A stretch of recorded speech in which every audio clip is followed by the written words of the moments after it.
Up in the sky. It's a bird. It's a plane. It's a girl carrying an entire movie on her shoulders. Supergirl. Let's talk about it. Let's do it.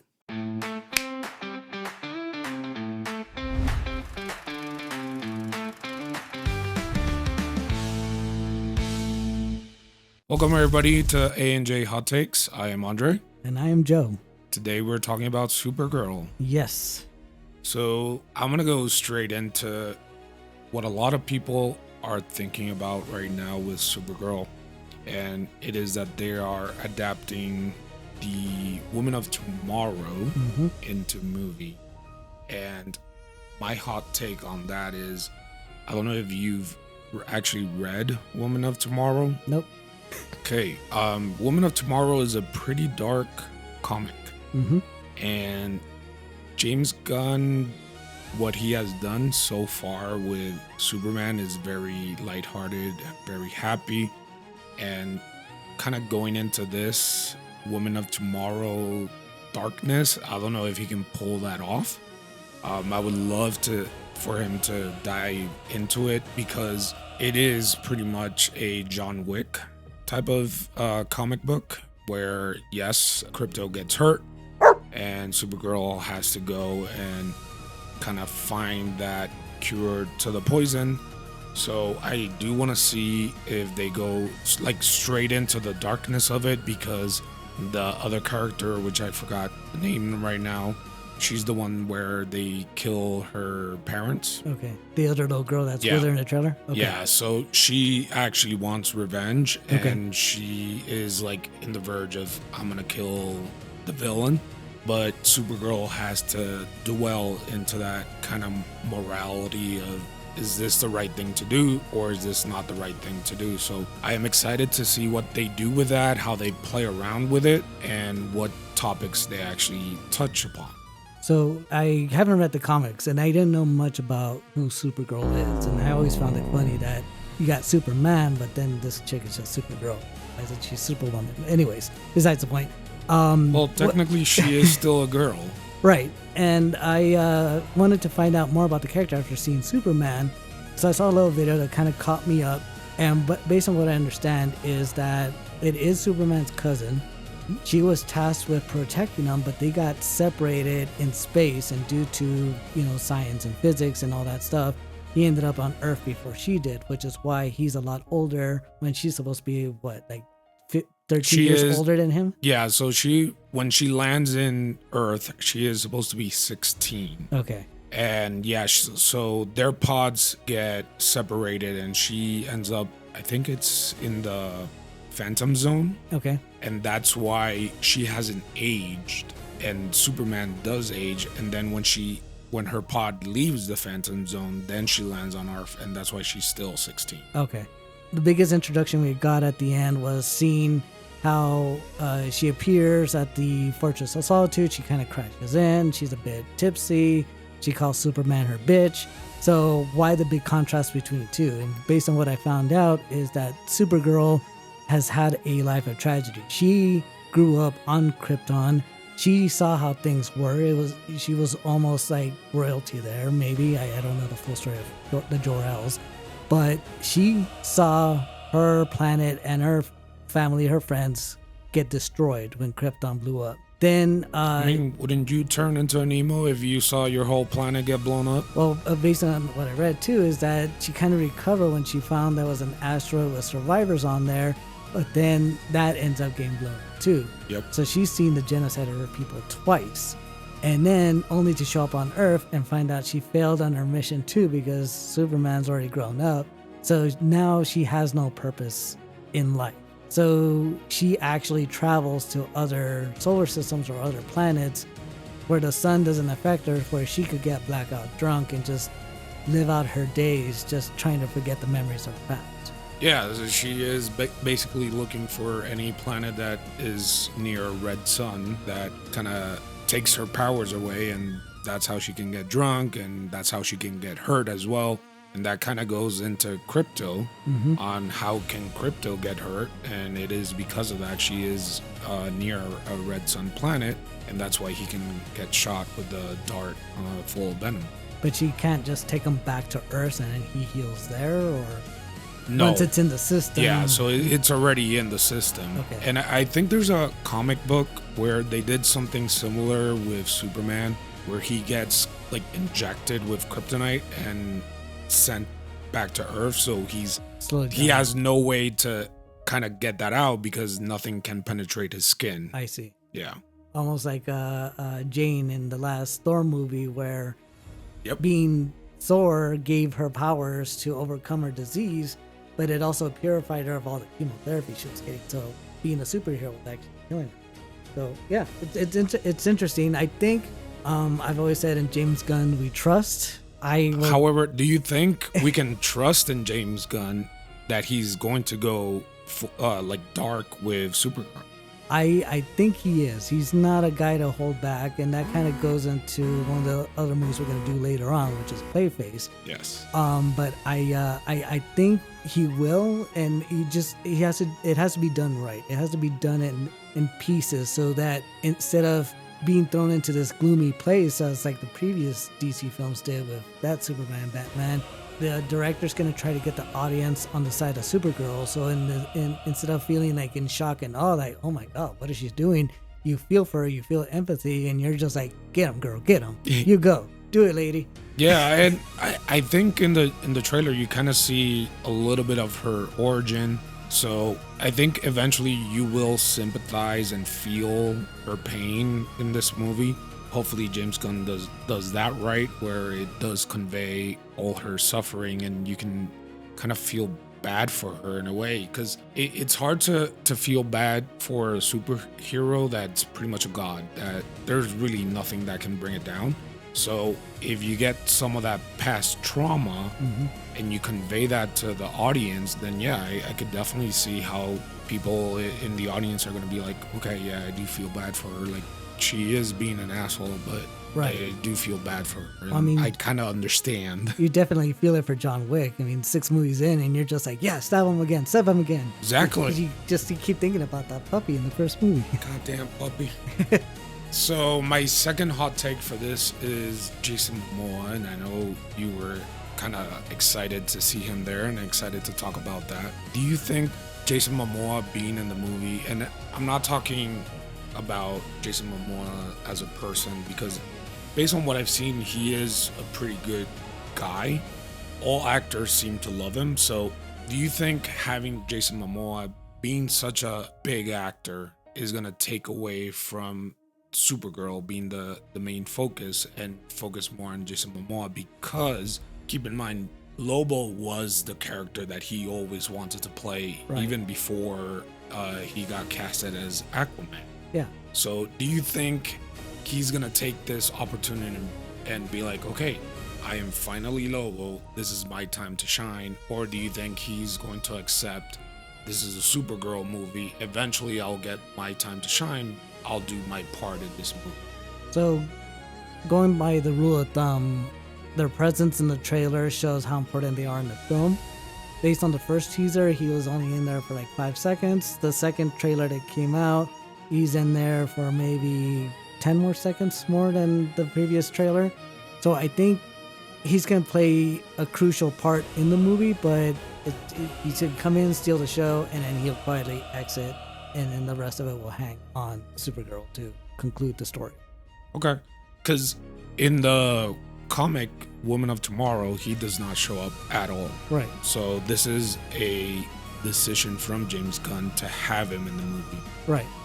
And I think that goes into something we talked about right before you hit the record button, where Superman, that movie was a Superman movie, but a lot of people felt like it was just like a DC story, because you had the Justice League, you had all this fighting in the Middle East, you had Lois trying to track down all this other stuff. So Superman felt like a side character in this movie, like many people felt with Doctor Strange in the Multiverse of Madness. So I think including Lobo into the Supergirl movie was kind of a way to kind of give her the support that she may need without introducing other big characters. Because I think where people are hyped about Superman, they're going to watch it no matter what. Supergirl, I don't know. This is like the real first Supergirl movie ever, right? So a lot hangs on this, not just for the future of the DC universe, but just as a character in itself. Because if it's successful, then they could keep going with the story. So there was a Supergirl movie intended with Christopher Reeves, but that never came out. There was nothing ever made with that. We did get Supergirl in the Flash movie, so I don't know if you want to count that as Supergirl, because she was part of it. Yeah, the little cameo with Christopher Reeve. Yeah, as a matter of fact. Well, no. I'm talking about Supergirl in Flash. Oh, yeah. Well, what's her name again? Sasha? I forgot, but yes, that was technically Supergirl in the movie. Yeah. Along with the cameo that I'm thinking. Yes. That movie also had Nicolas Cage as Superman, which nobody ever wants to talk about. No, do not talk about that. Yeah. And then you also have Supergirl from the CW, even though it's not movies, but she was Supergirl for quite a while with Melissa Benoist. I think she did a fantastic job as Supergirl. Yeah, I haven't seen any of those other than the Flash movie, which I'm kind of forced to watch at work because TNT or TBS plays all the time. I forgot which channel. But that kind of gets me to my questions about the Supergirl. The actress is Milly Alcock. Yeah. She, her biggest thing or her name to, or fame to name or whatever, is being one of the main characters on House of the Dragon, which I have not seen either because of the last season of Game of Thrones kind of turned me off to the whole thing. Yeah, I haven't seen House of the Dragon either. Right. I think I saw maybe like 1 or 2 episodes of it, but that bad taste of Game of Thrones just couldn't get it out, and I'm like, I'm not into this. So my only encouragement is that, James Gunn does find the right actors to play the characters. So I trust his judgment there. But I can't help but watch the trailer, and sometimes Supergirl looks like this little a child throwing a tantrum, and then other times she looks like a scorned woman bringing hell on earth. And she just makes that change with her facial expressions, and I'm like, I don't know whether to be like, oh God, or be like, oh yeah. Well, I mean, that has to speak volumes, right, about her acting in general, because if she can convey that to you, of one moment she has a different expression and you're like, okay, but then all of a sudden she's raining hell on everybody, right? That's a lot. But I mean, is she still 16? Is she still playing a 16-year-old? No, I would imagine not. A show like House of the Dragon, they've probably shown her naked quite a few times. Actually, I don't think so. Oh, well then maybe I saw the wrong clip on Twitter. Again, I don't know, and I've never seen the show, and with AI nowadays, you also never know what to expect. Oh, so there isn't a nude version of Big Bang Theory? Oh man, no. I've definitely been watching the wrong shows. No, dude, there is one. You've never seen it? Yeah, I think I downloaded a couple episodes and I saw that, and it was amazing, man. But yeah, no, I think I've seen a couple of reviews of stuff that she has done. Apparently she is a good actress, and she does a good job with whatever role she has. So I honestly do have high expectations for her performance. Okay. And again, keep in mind, you said, is she 16? Like, is she still 16? This is a girl that's just getting drunk, getting wasted because of all this trauma. Right, but I would assume they don't card on other planets. You never know, man. Yeah. For all we know, she's like busting kryptonite in the back and snorting it up. Yeah, no, but I think either in the Superman movie or in the trailers, somewhere they mentioned like she's celebrating her 21st birthday or something. Okay. I might be wrong. Correct me in the comments, like always, if I'm saying the wrong thing. But I do believe somewhere, either in the Superman movie or in this trailer, they do mention she's celebrating. And how old is Superman? Superman, I think he's in his late 20s? No, in his 30s. In his 30s? Yeah. Because that was another weird thing too. It kind of deviating to the Superman movie. You see him as this man, and he's doing all these incredible things. But then, when they take him to his parents' house and he's recovering and he's talking to his dad, that dude looks like 17 again. It's like, what the hell? Is that like the actors playing his parents are actually bringing the scene to life and making him feel like a child? Or is it just how young these actors are that they could kind of go either way? Well, yeah, but also you have to think about it. Like, this is the father he never saw. Right. And all of a sudden now he gets to see him through videos and, recordings. So he could allow himself to be a little childlike and vulnerable. Okay. Yeah, I feel like, as a man, like I lost my dad, and there are times where, I see a picture, I see a video of him, and it does bring me back to that time that I was with him, and when I was younger. So yeah, definitely, even if Superman is in his 30s, he, that'll bring him down, man. That attests us to the how things can shift in this show. 1 second we're talking about naked women, and now we're talking about loss. So we got a little bit of everything here, but we got it all. We can also convey emotions. Yeah. So going back to what you're saying with Jessica Momoa, and if big of an actor is gonna outshine her, I don't think so. I think he's gonna be around enough to steal the scenes, but I think she's gonna be able to carry the film. I know I have my reservations on what I see in the trailer, but again, the trailer is meant to be a trailer out of context, so it'll probably make more sense once we watch it. Again, in James Gunn, we trust. Yes, we do. Yeah. Praise Lord James Gunn. So I take it this is a definitely watch for you, right? Yes. So this is going to be a watch for me. I love comic books. It's something that I grew up with. Family never really had a lot of money. So every time my parents could give me a comic book, for me, that was like the ultimate gift. So still think my mom has some of my comic books somewhere in her house. So eventually when I go back and go for that, I will see if she still has it so I can bring them over here. Until you find out your sister sold them all. Probably. Like, they're not worth anything. So you think. No, because I think I read them so much that I think some of my comic books have like ripped pages. Some of them might even be losing pages. So they're right now they're not worth anything unless it's like mint condition. Comic books really are not. Even in failed condition, depending on, because some of them first editions had like mistakes or different words in it where reprints didn't. Yeah. So even in a bad condition, you can probably still get $50 for like a 10-cent comic, but who knows? But yeah, so Supergirl definitely gonna be a watch for me. Like I said, superhero comic books, I love watching those movies, so definitely gonna go watch them in the movies, probably more than one time, and once it comes out in streaming, I'll watch it again. Nice. As for me, I definitely want to watch this. Different reasons, though. I, for one, do want this new reboot of the DCU to be successful. Yes, please. As with other corporations and products, things cannot exist without healthy competition. With the course correction MCU is doing, and now this new DC that's kind of bringing these comic books to life, we need that back and forth between the two studios in order to achieve greatness.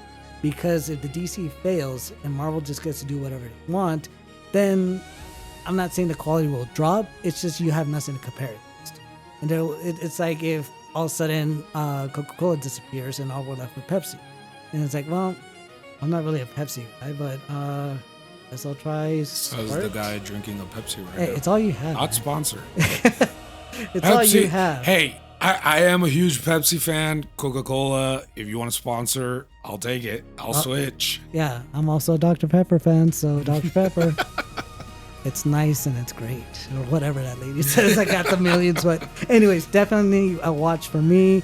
If you guys want these studios to keep at it and coming out with great shit, I recommend that you guys go and watch it too. It doesn't have to be opening day, depending on your taste, but I'd say definitely catch it in theaters. All right. Well, A&J. Watch. Well, thanks everybody for joining. This has been A&J Hot Takes. I'll see you in the next one.